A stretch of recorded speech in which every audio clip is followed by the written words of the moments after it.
Welcome to the Slop Temple. We pray this video helps. In this video, I will explain how to make Roblox run smoother on Xbox. First, ensure no other applications are running in the background on your console, as they consume valuable resources. Next, always check that your Xbox operating system is fully updated to the latest version.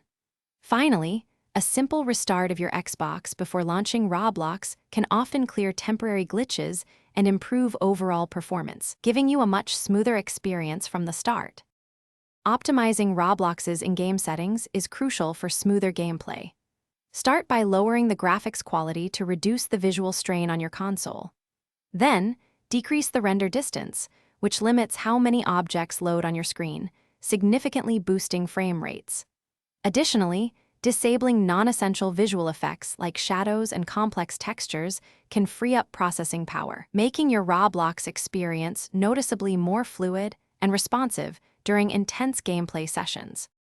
Your network connection plays a vital role in Roblox's performance. For the most stable experience, always opt for a wired Ethernet connection over Wi-Fi, as it minimizes latency and packet loss.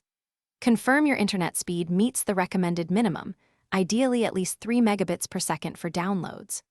Furthermore, reducing network congestion by limiting other devices using bandwidth ensures Roblox gets the priority it needs for a seamless, lag-free gaming session. Maintaining your Xbox console is key to consistent performance. Regularly clear your Xbox's persistent storage and cache. This removes temporary files that can slow things down. Ensure your console has ample ventilation, preventing overheating which can throttle performance. Lastly, free up hard drive space by uninstalling games or apps you no longer use. A well-maintained Xbox, with at least 20 gigabytes of free space, runs Roblox much more efficiently. Thanks for watching. Consider subscribing if we helped you.